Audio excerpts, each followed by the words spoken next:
বন্ধুরা, আমি আজকে যে রেসিপিটা নিয়ে চলে এসেছি দুর্দান্ত। এটা কিন্তু বাচ্চাদের দারুণ লাগবে। আর আমি নামও দিয়েছি, কিন্তু দারুণ নাম দিয়েছি ছোটু পিজা। এটা কাটাকুটির ব্যাপার নেই, হাতে ধরিয়ে দেবেন, কামড়ে কামড়ে খেয়ে নেবে। আর খুব সহজেই বাড়িতে আমি ননস্টিক প্যানে গ্যাসের মধ্যেই বানিয়ে নিয়েছি এই ছোটু পিজা।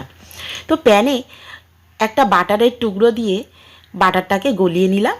নিয়ে এই যে পিজা বেসগুলো ছোট ছোট আমি বাড়িতেই বানিয়ে নিয়েছি, এই পিজা বেসগুলো আমি বসিয়ে বসিয়ে দিয়ে দিলাম।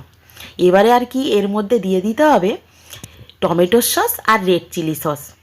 তো একটু একটু করে টমেটো সস আর রেড চিলি সস দিয়ে দিচ্ছি। আর খুব ভালো করে চামচ দিয়ে এটা ভালো করে মাখিয়ে নিতে হবে, মানে পিজা বেসের উপর। তারপর আর কিছু নেই, ছোট ছোট টুকরো করে কেটে রেখেছি ক্যাপসিকাম, আর বেবি কর্নও নিয়েছি গোল গোল করে কেটে, আর তার সাথে সুইট কর্নও নিয়েছি। সমস্ত কিছু খুব ভালোভাবে এর মধ্যে মনের মতো করে সাজিয়ে নিতে হবে।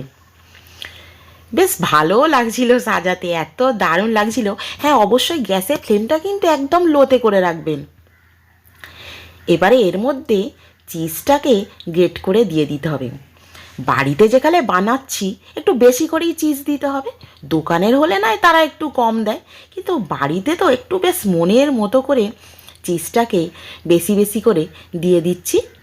আর মেয়ে তো খালি বলছে কখন হবে কখন হবে, ও তো দেখেই ওর খুব ভালো লাগছে আর লোভও লাগছে, মনে মনে হচ্ছে কতক্ষণে হবে আর খাবে। তো এবারে এর মধ্যে দিয়ে দেব আমি একটু অরিগ্যানো। তবে অরিগ্যানো যদি বাড়িতে না থাকে কোনো ব্যাপার নেই, এমনিও করতে পারেন।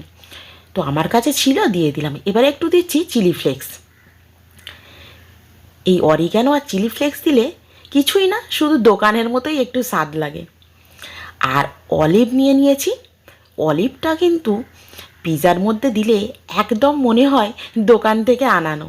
তো আমার কাছে আছে, আমি দিয়ে দিলাম। আপনাদের কাছে যদি না থাকে তাহলে দেবেন না। এবারে অলিভটাকে আমি গোল গোল করে কেটে একটু পিজার উপর দিয়ে দিচ্ছি। দেখে মনে হচ্ছে না যে দোকান থেকে একদম আনা। তো অলিভের টুকরোগুলো দিয়ে দেওয়ার পর আমি চাপা দিয়ে দিলাম একদম 15 মিনিটের জন্য।